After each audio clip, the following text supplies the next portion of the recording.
you sometimes get lost at how much you've really accomplished. Oh, no doubt.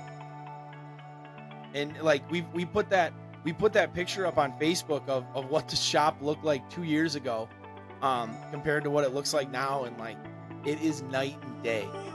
It Like you look in the first picture and it's like we have two racks which are now combined together, and those don't even hold all of our crawler harnesses anymore.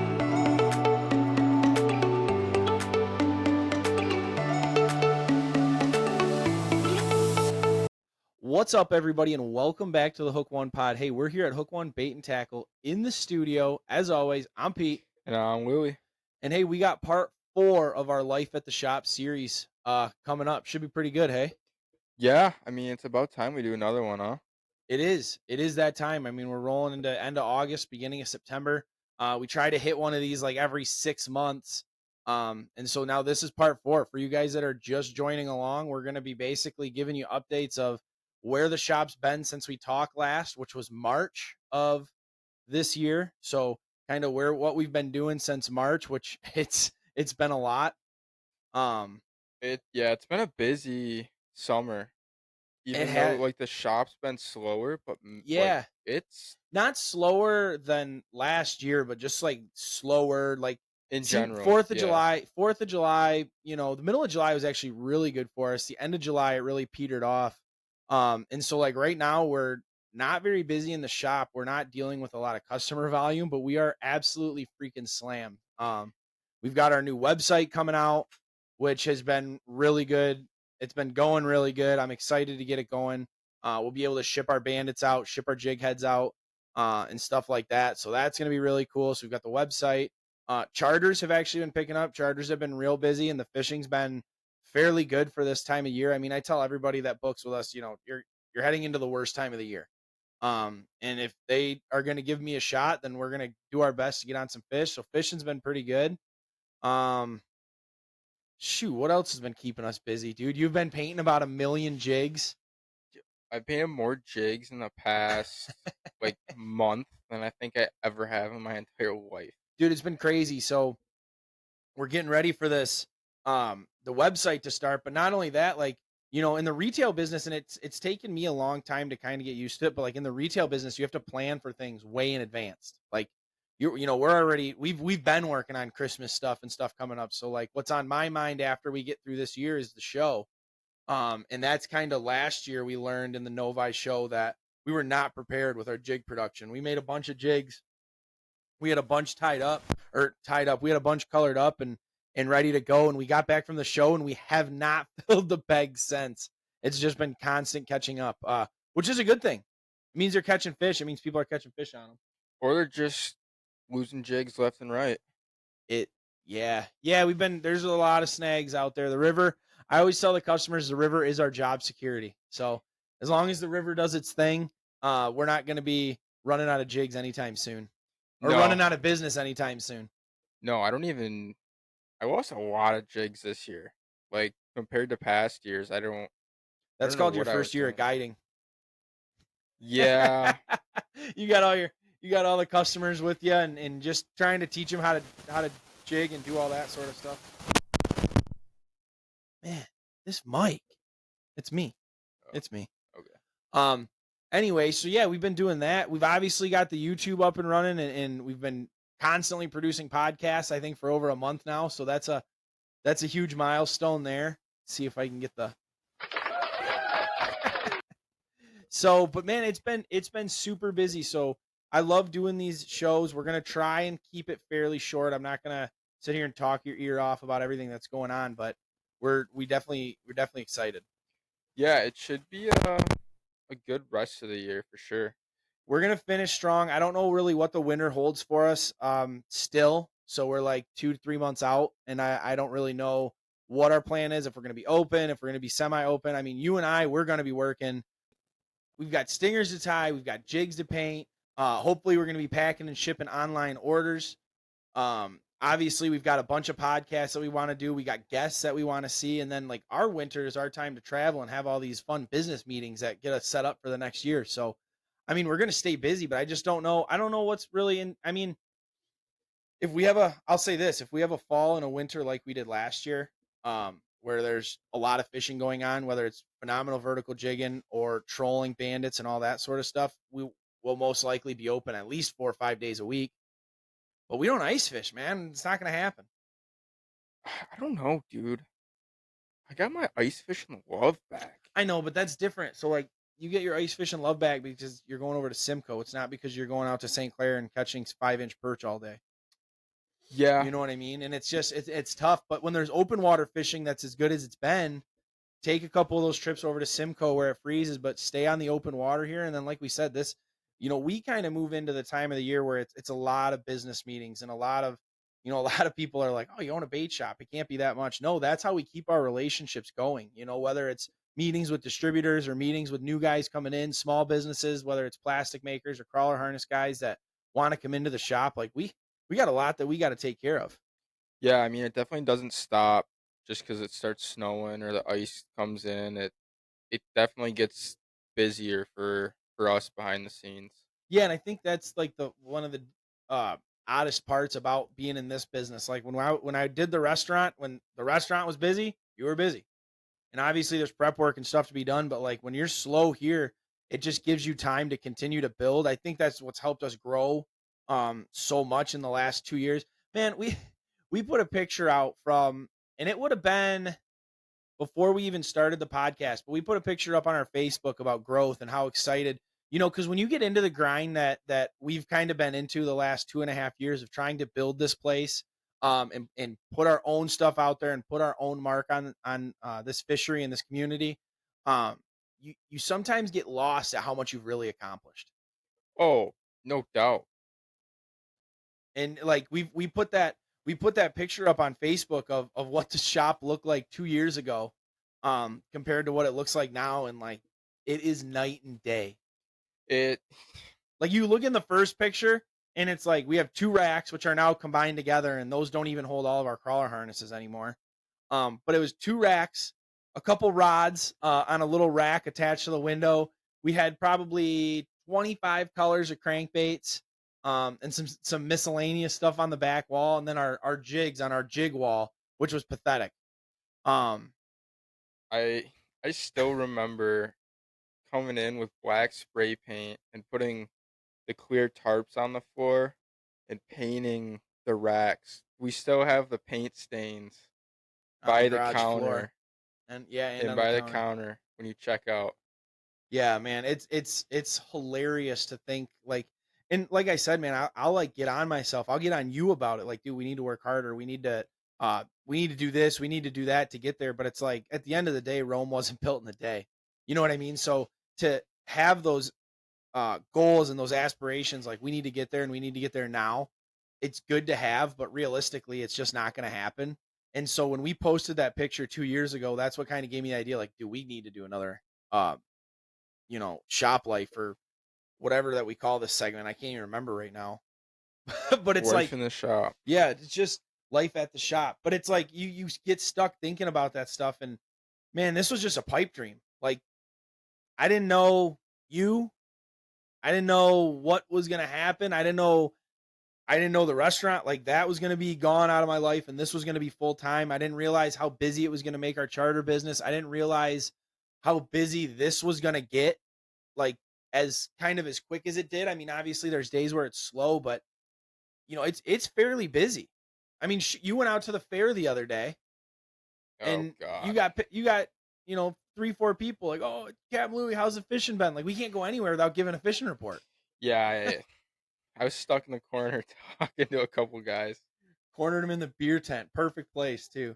But I mean, when else would you want to be talking fishing than get a little bit of booze flowing? Oh, no doubt. They definitely got a couple spots out of me. Whoa.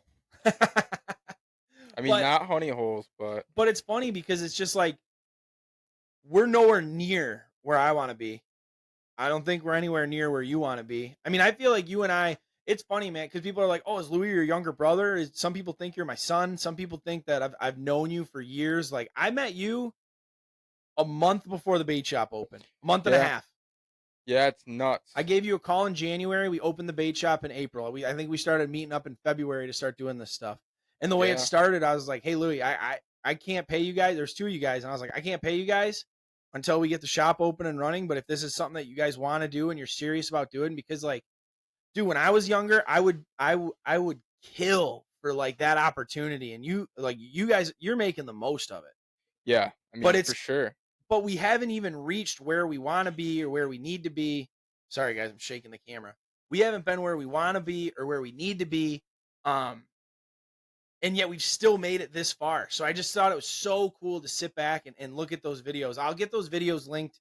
You probably have already seen them by now in the video because I'm put them in the beginning, but you'll see the difference between the two shots, and it's been pretty cool. But it's all this work in the off It season, I guess. Yeah, I mean, I still look back at those pictures and I'm like, or my Snapchat memories where we're dumping out Wunker City bags and it's like an average order now. Like, oh, we got a ton of bags, and there's like 10 of each color.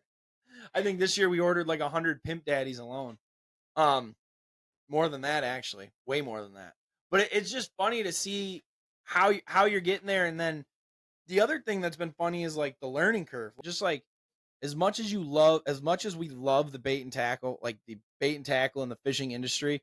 I mean, we're in a retail business, dude. And it's just it's really hard to get a hold of. It's a lot easier to take people out fishing and have a good time. Yeah, it people either like love the new stuff or they hate it. There's like no Yeah. in between. It And it's hard because there's it's hard cuz there's hype behind everything yeah. before it comes out, but you never know like when it's going to take off. Everything new that comes out has hype to it, and the thing is like a lot of the stuff that we brought in, like we believe it. See, the thing is like we won't bring anything in unless we truly believe it. And like me and Louie will get in arguments, like, hey, I need to bring this in. No, that's stupid. We're not bringing that in. And it might be one way or another. But it's good because it's what keeps us on track and keeps us, going in the right direction. But it's funny because there's things that we'll see like, oh, we need this. Both of us will say that, like, we need this. And then you realize that sometimes our clientele, depending on the time of the year, or whatever the situation is, they have no use for that product. And so it's like we end up buying it all. Yeah. I mean, I never realized how many people use Senkos hmm around here. I know. When we set up our bass section, we went into it with, and again, I think it's because we just went into it with blinders on. I mean, we're both younger, so we both have a lot to learn.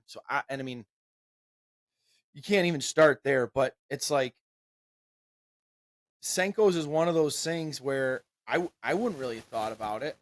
I would have never thought that. When we went into our bass section, it was tubes, tube jigs, 3/8 and 3/4 ounce for the most part, drop shot weights, drop shot hooks, and drop shot baits, which a lot of Yep. it was flatworms, the KVD baits, and a lot of stuff like that, flat nose minnows. We got some poor boys baits in here. So it's like we have stuff like that, but then you get, ton, a ton of younger kids that just they follow that bass market, and it's weird. It's finding that happy medium because we have a Cabela's here in Chesterfield. It's 35 minutes away from our store, but I don't think they do a very good job of carrying what we need as anglers out here on the river and on Lake St. Clair. I think it's very broad. I think it's very national. It's a lot of the national product that they want to have. And I mean, I get it. I get why they're doing it, but it was always frustrating because it's like we don't need that stuff. So then we start our shop. We're like, let's put stuff in there that people need. Yeah. And here we are. We still need more, but I think that's the beauty of it. You know what I mean? Yeah. Our Cabela's is kind of sucks. Like when you walk in there, what do you need a 12-inch jelly worm for on Lake St. Clair? It just doesn't carry a lot of the stuff that's practical, which is good news for us because Yeah. that's how we carry I mean, we try and carry all the stuff that you need. But like you said, there's all this new stuff coming out all the time. New this, new that, new crankbaits, new blade baits, new crawler harnesses, new all the time, constantly. It's just new plastics, new that, like we're just being peppered with it. And it's because marketing's never been as important as it is Yeah. now, right? Like it's never been as important as it Yeah. is now. And you can find somebody to push any product. So you can hand them these products, give them these products. Hey, take them out. Tell them they're the best thing ever, and they work. You can go to Lake X and catch fish wherever. I mean, not technical Lake X. Lake X is actually a place, but you can go to Lake whatever, fill in the blank, and catch fish on just about anything, especially if you find unpressured fish. And so it's Yeah. just trying to find out what's now. I'm not even saying these new products aren't practical. I'm just saying that some of them aren't necessarily practical for where we're at, say in our area. So it's No. just trying to keep up because we want to continue. That was my whole thing was when we started doing this was like I want to be able to bring new products, products that I wouldn't have been able to typically get my hands on um when I was in the angler's shoes. Like, I want this. Where can I go get it? You got to drive out to Auburn Hills because that was before Cabela's was even here. So it's like you got to drive out to Auburn Hills and go to Bass Pro. Um, so I wanted to bring that new stuff, but it's just finding that fine line. And the other thing is, man, just growing, like Yeah. just getting Hook One out there. And like we can't thank you guys enough because obviously you're some of the biggest help. All of you guys out there, like it's been unbelievable support we've had numerous people on our asses about, hey, where's the last podcast? We'd go 2 months without posting one. Where's the next podcast? Where's the next podcast? It showed us that people actually want to listen. Yeah. Yeah, for sure made a huge difference for us. So being able to do this stuff and get it out there again, marketing's huge. So it's just trying to get the Hook One brand out there and the Hook One name. And I think once people know we're here and what we've got, we've got a bigger selection of we've got a huge selection of musky baits in there, and a ton of custom colors. We carry that stuff because we want to, Yeah. because that's a part of our growth plan is and I think that is partially like a problem around here. Like there's a lot of places that you can go that, if you want to grow, you can focus on one thing. If you're a bait shop on a certain lake, you can focus on one thing. And I think that's the hardest thing for bait shops everywhere in our area. And I don't think a lot of customers, a lot of you guys realize it, but we're in such a diverse fishery with walleye, smallmouth, and muskie and pike. Um, what Yeah. am I missing? Sturgeon. And then that's not even counting all the pond hoppers and the people that fish like the public ponds. And then that doesn't even count the people that fish the Bell River, Pine River, Black River for the suckers and catfish and all that stuff. We are in such a diverse fishery. It's almost impossible to keep up. It really is. Yeah. And like each market is so like Niche. specific. Yeah. Like the bass guys come in and they're looking for purple smoke, black flake, purple flake tubes with 16 tentacles, and if it's 3 3/4 inches long, they're not buying it. Yeah. It There's It, nothing you can do about it, no, and the and thing it's is, never gonna change because no. there's new baits coming out. Bass Live comes out. They're all showing new baits. The new baits hot for that year, and it's over the next year. You never heard about the flatworm The on flatworm's one of the few that continues to go. Because yeah. that's the other thing about niche markets that's so interesting is like something catches on and it's hot. Like, oh, you gotta have this bait, must have bait, whatever the situation is. And then it just is gone like a year later. And we're sitting here like you're sitting here looking at these items on the shelves like, what? Like those didn't sell? Like, how didn't those sell? It's because that first batch sold. You got to hurry up and order more before you sell out, before people start finding them somewhere else. And then, the fad dies down and now it's a different bait or a different rod, different reel, whatever the situation is. It's changing so fast. And with, with the amount of, with the amount of pro staffers, but what I want to say is like with the amount of elite anglers, like not like just like your average pro staffer, but like your elite anglers, like there's a lot of hammers out there. There's a lot of really, really good fishermen out there. And when they're all talking about different stuff that they're using, I mean, it gets confusing for me and Louie to keep up. I have no idea how confusing it can be for someone that only fishes a couple times a week or like on the weekends. Oh, yeah, and, like, each bait is, like, meant for one thing now. So it's like one guy will come in and start asking about it, and then you start explaining it to him, and he's like, "Well, that's kinda what I'm trying to do," and it's like, Mhm. "Well, I It's mean, you could use it, but." And it's tough because you and I talked about this a little bit in the muskie market, but it really does go for everything. So like a muskie bait costs $30 on average, I'd say. Like a big rubber's around $30, crankbait's 40, 50, 60. I mean, you can get way up there with muskie baits, but let's just say a muskie bait's $30. So a guy walks in and he wants a muskie bait and it's not the exact color or color pattern that they want. Maybe they want blue instead of purple, black instead of like dark blue, whatever the situation is. It's like I do reason with them. Like, I get it. Like, you're spending so much money in your sport, like $25 megabass jerk baits. Like, we're spending so much money in this sport. You want to get what you want because we talk about it all the time. Confidence is number one. You have to have confidence in your baits. So it's like these guys are spending all this money, which is it's expensive. It's not cheap anymore. It's not when you go out there and catch a walleye and bring it home for a fish dinner, it is the most expensive free fish you've ever caught. You know what I mean? Yep. So it's like when you're spending all this money and stuff, you want it to be right. You want the color patterns to be right. You want the colors on that pattern to be right. You want it to move right. You want it to be exactly what you want it to be. So it's just so tough because, like I said, there's so many products out there. I mean, look at Lunker City alone. So for all you walleye guys out there that use plastics, look at Lunker City plastics alone. They have it's 151 plus colors, but a lot of them are discontinued. Whatever. They've got 80 plus colors out there, and how many of them are like similar? I don't want this one because it's got pearl on the bottom instead of white, or pearl on the bottom instead of clear. And it's just trying to learn that has been like mind boggling, but it's been good because our customers have been awesome. Hey, try this out. Hey, try that out. We use a lot of this. We use a lot of that.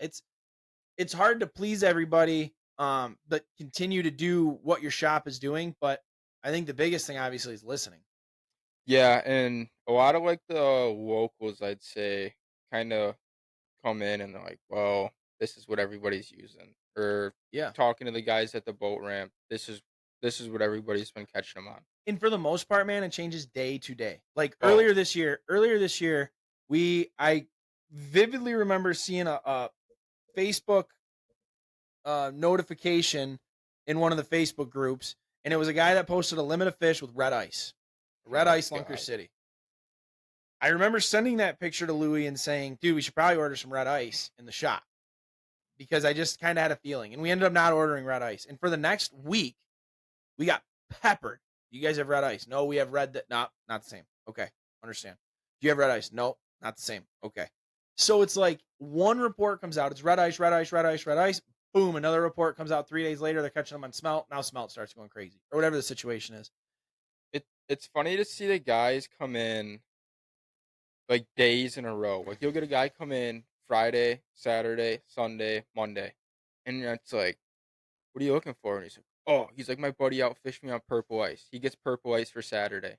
He gets outfished on Pimp Daddy. He's in here getting Pimp Daddy. Yep. He gets outfished on blue ice. He's in here getting blue ice. It's Something that's nuts. boggled my mind since we've opened the bait shop, and it's made it a lot tougher fishing, honestly, because it's like as fishermen, we always have excuses. It's the weather, it's the wind, it's the color of the bait. I don't have this, I don't have that. We have so many people come in the shop and swear that this one color is the color. Whether I'll have a guy come in, oh, we smoked him on antifreeze jig head and purple ice. It's the only color that's working. Walks out. Next guy walks in. We pounded him on a Wonder Bread jig and a vampire body. It was the only color on the boat that was catching fish. Walks out. Next guy walks in. We got him so good on the Pimp Daddy head with a motor oil body, and that was the only color that was working. And so now it's like 9 a.m. I've heard 6, 7, 8, 9 colors that are the only colors that's working on the river. And it really does get you thinking, like, what is going on? Why? And it can honestly only come back to confidence. Oh, it's a hundred It can percent only come back confidence. to Yep. confidence because the fish aren't only biting one color in one part of the river. Like, there's no way. There's guys that are fishing the same. There's guys that are fishing the same drift as me that morning on the charter, and they'll come in after their trip. After our charter's done, they'll come in after they're done fishing. These are the only colors that work for me. Say it's red ice.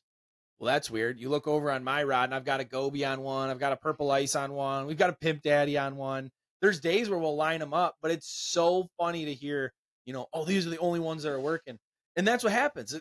Fishermen talk. In We nine we it spreads like wildfire out there. in 90, I would say 99% of the time, it's the only color they use that day. Yeah, But it's 100%. the only color that works. It's confidence though. Yep. If you've got a color, I've literally had it with clients where we've gone out the day before and we've had a great day with a white jig head and a brown worm. Super basic, super ugly combo on your rod, I guess. And I've had it where customers come out and we're catching fish on white head and brown worm, and I've had a customer like, can I change colors? I'm sorry, I trust you, but I really don't think this is gonna catch fish. I will change your color. Even though I know that bait's catching fish, I know it's gonna work. If you're jigging and you're like, ah, it ain't gonna catch fish, it's not gonna happen. Yeah, So then it's like, all right, I'll do that. But it's just funny to see, oh, this is the only one. This is the only one. This is the only one. It's like, how does that happen? And again, it's just gotta be confidence. I know. I'll go out there and like try a new color, and I'll make 2 or 3 drifts, and I'm looking at them at live scope, and I'm like, boy, head no, boy, drop that thing down there, and it's like, it, Game on. that I still to this day don't understand why. I mean, I understand why confidence makes such a big difference, but it's like mind blowing the amount of difference it makes. Hmm. Like you're watching them the drift before, and you're doing the same exact cadence, same exact everything, and then you put your lucky color on, and you start catching fish. Yep. You just got a little bit different swag about you. You're just moving a little bit different. You're jigging a little different. You don't even realize it, and you are. Like it's the way it goes. It's I see it time and time again. It even on charters, they're like, "Well, can I put this pink one on?" And I'm like, "I've never caught one on pink, but go for it." And they start out fishing everybody. I'm like, "Dude, you got to be kidding me!" Right? Um, what else has been going on, man? What else has been new at the shop? Um, been doing a lot of bass fishing. A lot of bass fishing. We've been doing a Um, lot of bass fishing. We've been trying to slowly get back into that. That's a really interesting market because so many guys get stuff online, and like what we do here is so niche in the river specifically. Like it's just yeah, heavier weights and stuff like that. So it's its own thing. But yeah, man, the bass fishing's been really good. Obviously we had and if you guys listen to the podcast, you already know we've had the Elite Series come through, and they put a whomping on some big smallmouth and a lot of smallmouth. So bass fishing's just been rolling, man. We got club tournaments coming over here all the time. We've got uh, obviously pleasure boats out all the time. All the guys that are bass fishing, all the guides are booking up. Guys want to come out here and catch fish. So that's been really cool to see. sturgeon fishing's been really good. Dude, sturgeon fishing's been on fire, and like we're recording this in the middle of August, so it should only be getting better. But there's some really big fish out there. That's been really cool to see. Yeah, like a lot of big fish and just a lot of fish in general are The around. numbers, yeah, they're and you know what? The good thing is like there's a lot of small ones. I've been seeing a lot Yeah, of like yep. 20 to 30-inch fish caught, which is awesome because those fish are just going to continue to grow, and like that's what you want to see to continue that healthy fishery. And there's been a lot more um I don't know, someone out there could correct me if I'm wrong, because I've only been out once this year. Um, but it seems like there's been a lot more people out sturgeon fishing. We are flying through flats and night crawlers. Yeah. I mean, when you're selling night crawlers 500 at a time, there's guys putting in a lot of work out there on the water. Yeah, well, I think part of it this year is that, like, our August has been pretty cool for the most part. A lot of north winds too, man, which is huge. Like we talk about it in our changing in the seasons episodes and stuff like that. But it's when those north winds will kick up in the fall. That helps us out. I texted you yesterday actually. Yeah, We were out fishing. Me and Allie went out fishing in the morning, and the last time we were out, it was only 2-3 days ago. It was 72 degrees, almost 73 degrees, which is still cool. For this time of the year, like I very. stuck Yeah. I at the launch, I stuck my feet in the water to put the boat on the trailer, and it was like a chill. Where usually it's like really nice, like really nice. Um, so we went out there, and I noticed the water temp was already down to 67. So from 72 to 60, it was over on the Canadian side in the clean waters where it had 67. It was 68 on our side. But it's already dropped 4 or 5 degrees with all that north wind. Well, I mean, we had a 42-degree night the other night. Yeah, a couple of them, like back to Yeah, back, yeah, dropped and down into like the low 50s, high 40s. that that'll do it. It doesn't take long, and when that water's coming in from here on, I think we might need to be getting out to the reef here pretty soon again. Yeah, That Those have got to have them chomping. I mean, those guys on the west side of the state, they're already catching salmon like in the rivers, like not even the lakes, but up in the rivers. Like that north wind is accelerating our season here, and it's been pretty good to see. Honestly, I hope it picks up, because if it's anything like last fall, it's just gonna be a banner. The whole year, you're just gonna put a bow on it because the spring was so good, And last year, the fall was almost better than the spring as far as like jigging and whipping goes. And I would honestly say it is better, but so many guys are sitting in a tree wasting their time. I'm one of them, or sitting in a cornfield.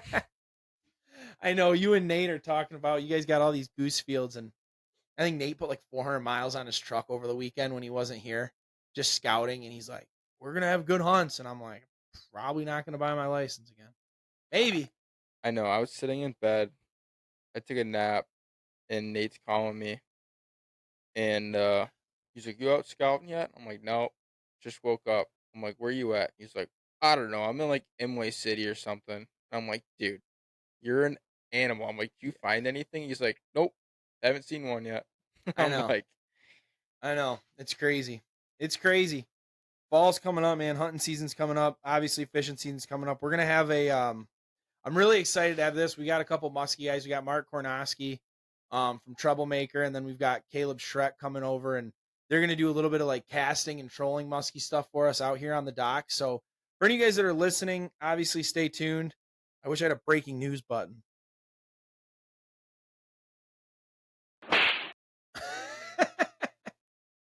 But anyway, just stay tuned. Like we're gonna have some events coming up this fall. Before deer hunting season, we're gonna do some stuff out on the dock. Um, Dean wants to do a big pork shoulder. He's gonna smoke it and do "Oh my pulled pork. god, dude." Dude, yeah, it'll be good. So he's gonna do the big pulled pork. So we'll do like pulled pork sandwiches. We'll have some seminars and stuff out on the dock. We'll have a day where guys are just talking BS and probably put a bunch of stuff up for sale and see what happens. But I'm really looking forward. We were able to do a few more events this year. Because this has been the first year in 3 years that, well, I guess we're going on our third year, but this has been the first time that I've been able to spend like full time in the shop. Like you and I have spent a full year together in the shop, and like, dude, thank God we did. I don't know what we would have done if I was still working in the restaurant. Like you'd be donezo. Yeah, I mean, It's just been it was that busy, and like the spring was just insane. Like walleye season was so good to us. And we had what was encouraging about this year was walleye season, like the spring was so good to us. And Detroit was like the best it's ever been for numbers. Ever been for yeah. numbers. It was unbelievable. It was good all the way through May. Like usually once it shuts down, guys leave, and it was good all year. And guys I mean, to be honest with you, a majority of the time you had to work for them out here. You weren't catching easy limits like they were getting down there. And um, a lot of times when that happens, you'll lose a lot of anglers because you only have 1 day a week to fish. You're not going to go risk it trying to catch fish if you're guaranteed to catch fish, especially that time of the year, especially when you're trying to put meat in the freezer. It w You had to work for them, but it seemed like once you found them, the numbers were there. But it was a Yeah, weird bite this year, like, that one morning, it's cold. I don't think I'll ever forget it. We went out, we had a double trip, and I went out, and I was catching them in, like, 16 feet of water, Yeah. crystal clean, like, crystal clear, and I'm looking at bottom, all 4 rods go off. And I'm like, I saw you drifting up there. It was up on like one of the sandbars, where we're at. And I'm like watching Louie drift up there, and he did it 2 drifts in a row, and he like drifted up the sandbar. And these fish have all been sitting off the edge all week. That's what I told Louie coming out, because we were guiding leading up to it. And usually when I'm guiding, Louie's in the shop, but we needed to double up that day. And so like I told him, I was like, hey, just a heads up, we're gonna be fishing right here. This is the edge we're gonna be fishing. And a freighter went by, and it pushed you up on that flat.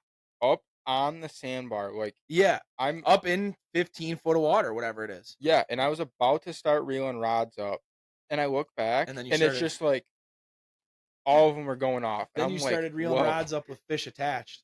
I was like, "This is." Yeah. And I call him and I'm like, dude, how's it going? Like, we're picking away at him. I was like, we got 4 or 5. They'll pick up. Louis like, we got 12. You got 12 fish? Yeah, we got 12. He's like, we got 12 in shallow. He's like, we're real shallow. Sure enough, I go to do my next drift, pull it in shallow. We instantly double the count in the live well. And the shallower you moved, the better the The bite got. better it was. Dude, it's because the water was cold. Like it Freezing. was cold. Everybody, because the the winter was so poor and there was no ice and everybody just kept talking about, oh, early spring this, early spring that. Like we never saw an early spring. No. So for everyone out there that's talking about early spring, what are you talking about? The water never hit 50 degrees. The water did not hit 50 degrees until June, weeks into June. Yeah, it That's not normal. So it was like the water was just so cold. We were catching fish at the end of May, like around Memorial Day weekend.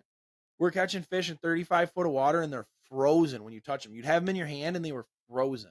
And it was like, oh my God. And we're wondering why the bite's so finicky. Why do we keep catching them barely lip hooked on the back of the crawler harness? Why do we continue to catch them on the stinger hook?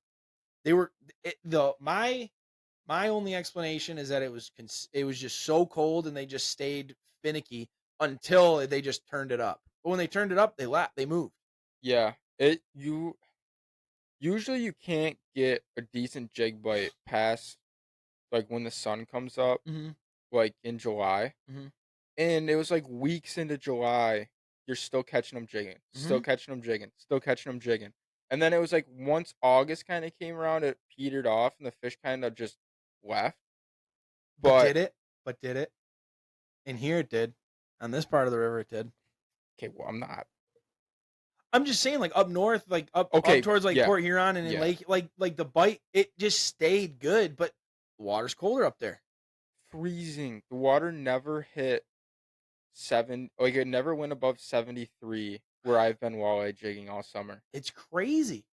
It's crazy, and and we said it when back in March or nah, it was probably like April or May. We're like, man, this is weird. Like we're getting so much north wind and so much northeast wind, like it's weird. And because that northeast is pushing it all the way down from Canada, Yep. pushing all that cold water down from Canada, and it just we're the only place for it to go. Yeah, and it beat us up this year. And now it's interesting to see how it flipped because you have all that cold water coming out of the river, get stuck up in Anchor Bay, Yep. and 80% of your bass guys fish Anchor Bay because there's schools of smallmouth that I don't think Anchor Bay's ever seen like that. I mean, that school the elites were on was Thousands. The elites stayed. You know, we haven't talked about this in any of our podcasts or anything like that, but the elites stayed for over a week. yeah. We continued to see their boats out on St. Clair filming, doing stuff for their personal pages. That's how good the fishing was. That's how many fish were in that area. Um, and I mean, most of the time it was just so surprising to see all those guys hung up in Anchor Bay, and you usually don't see that. And I think a big explanation is you have all that cold water coming out of the channels that got hung up, you know, in that bay, and a lot of the bait went that way because it didn't get squeezed out by a lot of that warm water. Because Lake St. Yeah. Clair, I mean, realistically, Lake St. Clair and Detroit River, they've been warm for a while. Realistically, Yeah, Lake St. Clair heated up fast. yeah, Like it was I think at one point like 10 degrees warmer than the river. right. Right, it heated up fast, and Detroit heated up fast. I mean, I remember we were fishing the tour. We were fishing in what was that? The second week of April, the 13th and 14th or something like that. And like you're looking at the water temps and you're like, should we be pulling worms?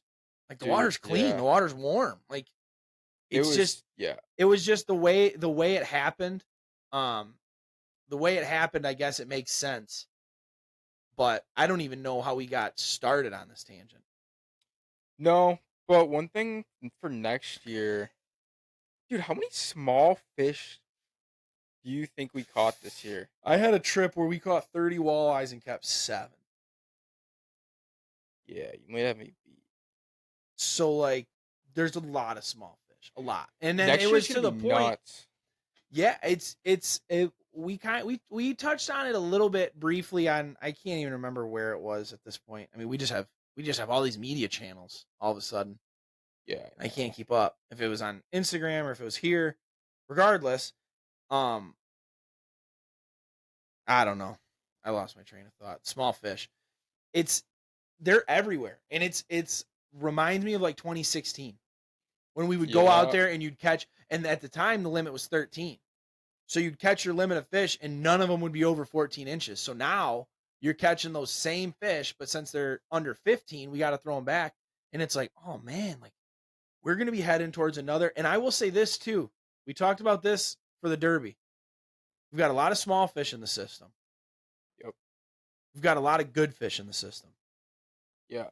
That gives me a lot of hope for next year and the years following because we should have some big those good fish should turn into big fish, should turn into big fish, and those small fish are gonna be our whole eater class for the next few years. And we saw so many fish in that 24 to 26 and a half inch range this year, 27 inches. A lot. I'm praying, and I know that older walleye don't grow that fast, but I'm praying that some of those walleye um, grow up to start hitting that 30-inch range. And if that happens, if if those fish start getting to 30 inches in this river, you're gonna look at the St. Clair River and northern Lake St. Clair being absolutely one of the best fisheries in the country if the size hits it. Oh, no doubt, and No doubt. If it's unlike it was unlike every other year this year, like, Mhm. our big fish hung around for a long time. Like, they were catching on crawler harnesses in 50 feet of water, and it was like a 28 incher, Yeah. 29 incher. I mean, look what's going on in the Canadian side of Lake Huron right now. Yeah. You know what I mean? Like there's guys out trolling the Canadian side in Lake Huron coming out with like 30s, 31s, 30s, and 29 and a halfs, like consistently. And then on top of that, they're catching shallow steelhead. You know, you might get a king mixed in here or there. It's like what is going on? And that's what I mean. Like if you get we have, as far as numbers go, a phenomenal fishery. Similar to a lot of really good fisheries. But if you get that size along with those numbers, along with accidentally catching steelhead and coho and maybe a king and the Atlantics. Yeah. I mean, it's like There's how can you just argue with that? And then you look, you know, we just did that episode with Joe and we talk about the smallmouth fishery that's there. It's like I just I don't know, you talk about everything happens for a reason, and I never wanted a bait shop because I know what happens when you get a bait shop. I heard everybody say it. As soon as you get a bait shop, you're not going to be able to fish. The opportunity to just be here and come into Marine City where I was born and raised and make it here was one big reason for it. I could do it the way I wanted it and I could do it here. Um but the other thing was just looking at where this fishery's going. I mean, It's just salmon are going straight up. yeah. They're not even, like, slowly, it's, like, The coho straight up. bite is still good in the lake. It's still good. Like Insanely usually this good. time of year those fish are gone. Like they're in small pods, they're disappeared, they're all roaming, they're doing whatever they want. They're still getting them. Steelhead still good. Lake You trout obviously still good. We smoked them. yeah, I mean, you could go out into Lake Huron, probably 50 to 200 feet of water, and if you have a downrigger down 30 feet, you're catching something. Yeah, I mean, you might be It's out there a majority of the day, but you're gonna find fish, and yeah. that necessarily couldn't be said, you know, a while back. And No. it's like, but where we're at, like specifically where we're at in the river, specifically where we are at in the river. I'm saying it twice because we're like where we're at Marine City, like mid river. There's just so much opportunity. Like this time of the year, kind of sucks. It's kind of tough. It just to be honest with you, I Yeah. don't like to say it like that, but it's tough. Like the walleye fishing's tough. The muskie fishing's pretty good. The smallmouth fishing is good, but you got to find them and then learn how to stay on top of them. Because you could drag a tube for a couple miles and you might pull a couple fives. Like Yeah. there's that many fish out there. But to stay on them consistently, like the fishing is tough. But you slide up north of us, the cities up there, you know, St. Clair, Marysville, Port Huron, they're finding fish up there. Oh, yeah. You go down to Elginak and north, like down to the flats. There's perch down there. There's pike down there. There's smallmouth down there. I just talked to a guy that was perch fishing in 4 foot of water and caught a 48-inch muskie. So it's like there's fish to be had everywhere. So when you sit there and you look at what's ahead of us, like where are we going if we continue to conserve our resources? And it's just 100%. If we continue to do the best that we can as anglers, 100%, it's going to be on our bait populations. Will our bait survive, or will something kill them off? Whether it's predators or dumping chemicals in the river, Canada. Um, oops. But anyway, Shots. yeah, shots. Because I want my fishery good. I want my fishery to stay good. And it's like, With the unless amount something kills off the bait, it's not going anywhere. No, the amount of bait we have in our system right now is frustrating at times, but it's really, really, really good for the fishery. Why would you say it's frustrating? Because have I you ever tried to catch a fish that's full? Have you ever tried to catch a fish that doesn't want to eat? I I don't know how many times this year pulled up to a spot and I look over the side of the boat and it's just bait everywhere. Yeah. And then the drift is good for like And maybe 2, 3 everything. times. Like, I don't mean to interrupt, but like the bait is good and it's everything. Like you're marking shiners like that up on the surface, just like really tall or really small, skinny shiners, and you're marking smelt down on the bottom. You're marking those spot tails that are obviously they're hard for those guys to catch because they're sitting deep, but it's like you've got bait everywhere. And then on top of all that, you've got all the bugs, You got the all the zebra smell, mussels, you've got the smelt. the Did I gobies. say the smelt? The No. gobies. I did not say the gobies. Yeah. So it's like crawfish. Yeah, I mean, we were filleting walleye 2 days ago, and then we pulled out a crayfish, a Oh goby, yeah. shiners, and Small perch. I don't know if you probably not in the river, no, no but perch, but it looked like small smelt uh-huh. still. Like, there's everything down there. I know, and it's just really hard to imagine because like I mean when I got started into it, it was rolling. Um I think the first year or two maybe it was like tougher. We'd go out with three guys, you'd catch 8, 9, 10 fish and you'd be stoked about it. And I think a lot of that was just because it was my first time going out. You're going out with buddies and stuff like that, but I mean, we turned a corner in what was it, 2016? Like I was saying with the small fish in 2017, we just turned a corner that was for the better, and I'm hoping we just continue on that path, and I think we are. Like I think you know the people that stick up the most for our fisheries and for our resources are us. It's for a majority of the part, it's the captains. Yeah, Right? Would you yeah, agree? for sure. Because we're the ones that are making money off this fishery. We talked about it a lot with Joe, with all the other places, the restaurants, the gas stations, the lodges, all that sort of stuff that they all make, economically, they're all benefiting off of this, but we directly benefit off it. We directly benefit from someone handing us money saying, "Can we go fishing? Let's go." Yep. So we're the ones that need to take care of it. And I can tell you right now, if anything started to happen to our walleye population or our walleye bait, I would be reaching out to people that care about it, to people that are in positions to make moves and say, hey, what can we do to fix our walleye fishery? And I think we're there with our sport. I think the Lake St. Clair from Lake Huron all the way through Lake Erie. I think you have the Blue Water Sport Fish Association that genuinely cares about the population of sport fish in Lake Huron, and they've worked so hard to get that sport fishery back after we lost all those salmon and that entire salmon die off. Those guys have been working so hard for it. And then there's us on the river here that we want to take care of what we got. And then there's all of your muskie guides and smallmouth guides on Lake St. Clair that'll do whatever they can to protect their resources, especially the muskie guys. I mean, muskie, the DNR opened the season for them all year round. Yeah. You can catch and release all year round on the muskies, and a lot of those guys are preaching like safe practices to continue to save these muskie and keep them going. Like we catch enough of them accidentally, we don't need to be targeting these things when they're spawning. No, no, there's no And reason. the same with the smallmouth. Like I love smallmouth fishing. I love catching smallmouth. Guys, I love watching a smallmouth in 4 foot of water in crystal clear water and throwing a bait at it and catching it. But I hate ripping those things off their beds. And when it's happening all the time. And so I think that we're fine. Like we're starting to get to a point where you're never going to stop all of it, but you have people in position that genuinely care about this fishery, whether they care about the health of the water or they care about the fish in the water or whatever the situation is. We've got everybody on the same page because the Great Lakes, dude, it's one big waterway. Yeah. You, Well, look at what's going down on Lake Okeechobee right now. it's horrible. It's killing the ocean. Yeah. Horrible. It's killing the ocean. And these guys are just letting, I mean, you guys have seen, I'll do a shameless plug. You guys have seen me wear the shirt. You've seen me wear the hats, Captains for Clean Water. Those guys are trying to save that fishery. And I know if something like that happened here, we would be able to find a group of guys that would go do it. But you have farmlands dumping mineral rich uh, water back into Okeechobee, out into the ocean, which is creating these algae blooms and it's killing. The same thing's happening on Erie, dude.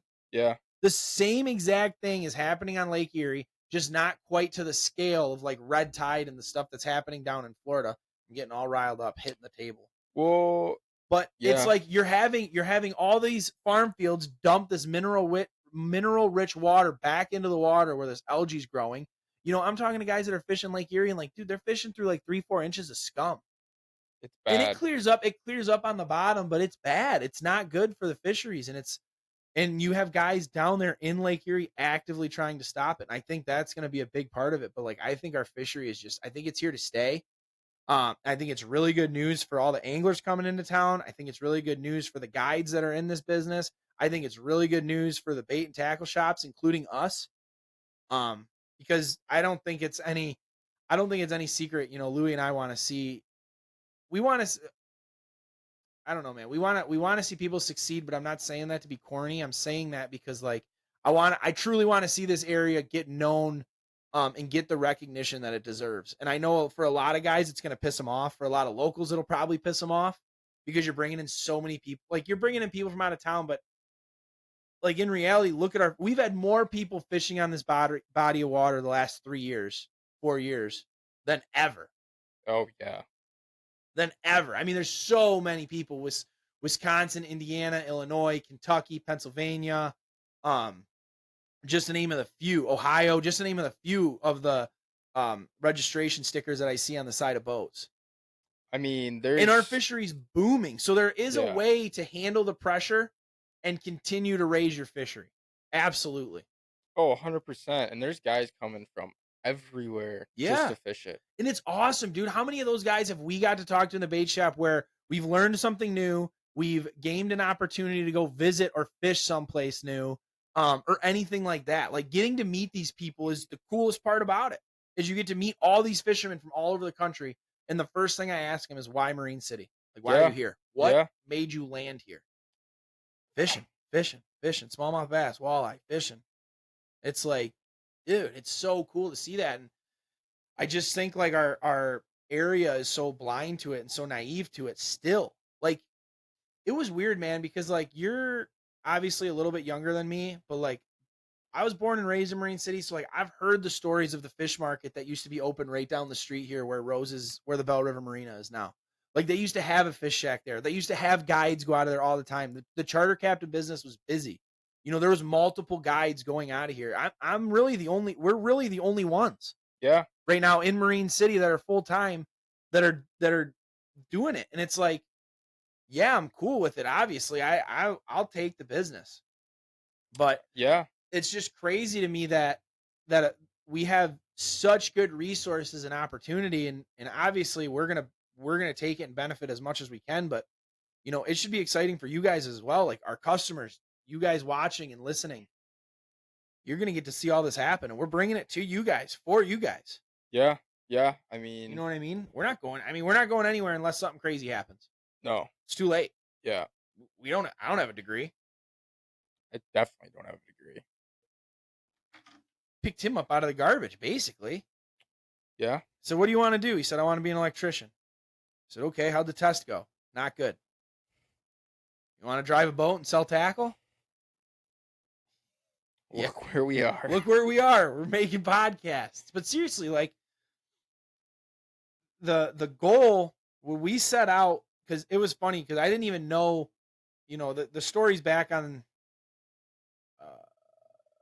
one of our very first episodes about how Hook One came to be. But we tell the story all the time how it was just me, you, and your buddy. And I originally hired your buddy, and that didn't work out. And you were like, I'll stay. And I'm like, well, we have to make it happen. And we set this vision for Hook One, what we want, Chuck, Chuck, Chuck, Chuck, what we wanted it to be, and what we wanted it to be not only for us, because we have our own goals and what we want to do and where we want to be, but we've got goals for where this place wants to be, the bait shop itself. And it's just, I don't know, man. I love these episodes. I love sitting down like every 6 months and just kind of reminiscing on it, because every day you wake up, it's what needs to be done. What jigs need to be painted. We're doing the website right now, so it's like I'm loading pictures up and we're loading everything onto there. So what do I need to do with the website? What do I need to post on social media for the day to stay relevant? what do I need to do tomorrow when we head out fishing? Where are we fishing? Where are you fishing? Where am I fishing? Where are we going? Who's going to be working here next? Setting up a schedule. Like there's always something to be done. It just never stops. It literally never stops. Yeah. We have a list and we're like, once we do that, we'll get to this. And then it just keeps going. And that's good. That's really good. I mean, that's just the reality of life. It's not going to stop. So No. we continue to keep up. We continue to hustle and bustle. And eventually we're going to be there. But I think it's just crazy. I mean, we're sitting here 2.5 years in. You know what I mean? And it's like, look, just look around. It's Yeah. nuts. It's nuts. Crazy. And we don't get that time. Like we really don't. We really don't sit here much and be like, you remember what it was like, 2 years ago when we were playing with our pet turtle? Because we didn't have any customers for 2 days. Pet turtle. We had two of them. We did They have two of them stunk. at one point. They stunk. And I didn't want to clean the cage, and Louie didn't want to clean the cage. So hopefully they're adult turtles somewhere because turtles They're stink. yeah, they're sleeping by the walk next to the dock right now. They were there when I pulled back up this afternoon. Yeah. There's a few turtles there. But it's just funny, man. It's just such a weird thing. And then, like I said, you sit here and you do it for you sit here and do it for as long as we've been doing it, 2.5 whole years. But it's like you do that and you think you'd learn a few things and you think you'd start getting the hang of it. And like, oh, it's gonna start getting easier, this, that. No. Yeah, It's just I think a lot of we make it harder on ourselves. And it will get easier. I mean, obviously it's gonna get easier as we solidify it. Cause a lot of this stuff, like, a lot of the inventory that's still in here is like COVID inventory. yeah. It's stuff that came in 2021 that wasn't exactly what we wanted, but it was close. And then that's when you realize, like, we got to give our customers what they want. It Yeah. doesn't matter if it's close. Yeah. It's not what they want. It's not what's selling. It's not what's practical. So why do we have it? Yep. But I don't know, man. What else you got? What else? What do you? Well, I'll say this. Excuse me. So we end every episode of Life at the Shop with basically the same question. But when we sit down 6 months from now, next March, next February, we're gonna have a couple important business meetings coming up that should be pretty interesting. I hope we can bring some news to you guys soon. But we have some business meetings coming up. We've got the Novi show. We've got to go back to Baumler and do our distributor shows again. We've got a fall of the unknowns. What we're going to be doing as far as being open here at the shop and doing stuff like that. We've obviously got a phenomenal fall of fishing ahead. What are you excited for? What do you see happening for us? Where do you see us going? I mean, what are you shooting for? You got to have something. Honestly, I have no idea. Well, no, we'll just sit here. I mean, there's got to be something. I'm not trying to like put you on the spot. We talk about it all the time, so I feel like I have a pretty good idea. But like for the listeners, like what is, like what, where do you want to see this place? Like where do you want to? Me and you talk all the time. Like if I fall off this dock, how many times have you heard me say this, dude? If I fall off this dock and I don't come back up, this hook one is going to be yours. You're going to run with it, and you're going to do whatever with it. So it's like, and you've started to take this place as it's kind of your own. You know what I mean? I say that, like, treat this place like it's your own. We're out of something. We need to order it. Let's do it. Well, like, where do you want to see this place go? I mean, for me, you can't copy what I'm going to say, but I'll give you for me, I want to get our name out there. I want people to know about us. I want people to know about us on the west side of the state. I want people to know about us in the UP. I want people to know about us in Green Bay, in Minnesota, in the Dakotas. I want to grow. So obviously I realize within the next 6 months, maybe that's not realistic to be sending product all over the country and doing stuff like that because it's slow growth. But I want our brand to be known. I want to be known for the right reasons too. You know what I mean? I want to be known for growing the culture and growing this Great Lakes brand and doing what we love to do. And then on top of that, I want to be more organized. I want to be more organized behind the scenes, and I want to be more organized out on the floor. I want to have better organization in the bait shop. I want to have better organization As far as like when people bring in 10 rods and reels and they're like, hey, we need these spooled up. And it's like, holy shit, spool Yeah. them up as quick as possible. Yeah. You know what I mean? So like I have organization is like a really big thing that I think is going to help take us to where we get there. And then the third thing for us is I want to continue to have these business relationships. I want to continue to work with companies that are going to work with us, that they can see what we can do for them, and they want that for us, because I think that's a big thing with growing in the game. Like obviously we're a retailer. We're here to sell bait and tackle. And we'll never take the stance like our charters are our charters. Like we have to work with other companies. We have to take sponsorship opportunities. We have to do that stuff. That's how we pay the bills.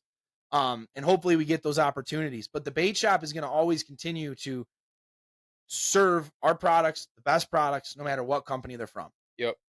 It doesn't matter. I don't Yeah. care if I sponsor them, pro staff them, whatever the situation is. If a company, if I'm sponsored by said company, and say it's a plastics company, for example, which that's a great example because there's so many plastics out there. So you get sponsored, the charter sponsors by a plastic company, and we're using these plastics to catch walleyes. That doesn't mean I'm not going to sell anything else. That's bad business. Yeah. Our bait shop comes first, Yeah. always, Yeah. always. That's we started that for that reason. But I do want to see that for us, because when you start working with other companies, you start opening other doors. Like this industry is a small industry, so I'm just really looking forward to that. I think that's kind of the next step that we have to take to continue to get to where we want to get to, because we are on the same page when it comes to this. Like we don't ever want to be like the next Cabela's or the next necessarily like a Frank's Great Outdoors, where I honest to God, I don't have any interest in buying a warehouse or a giant Yeah. building and having all this like I just don't see that being our reality. I don't. I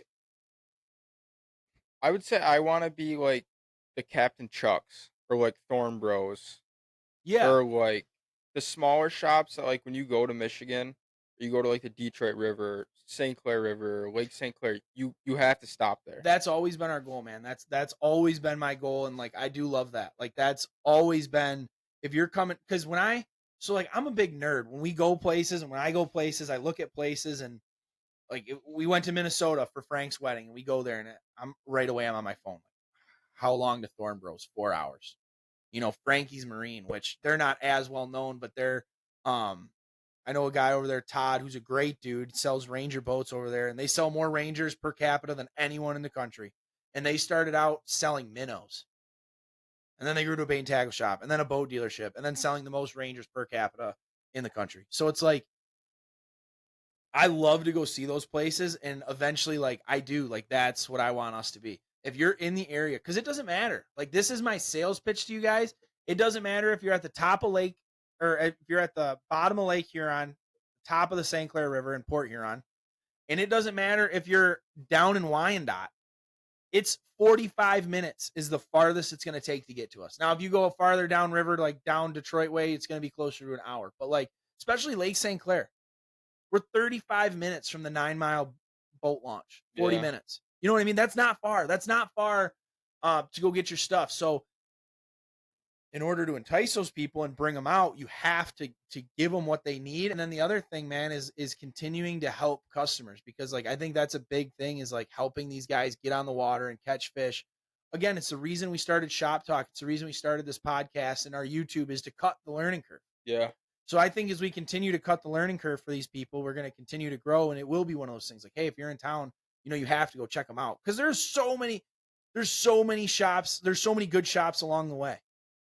Oh, But we yeah. want you coming to us. And so I think like that is a great goal.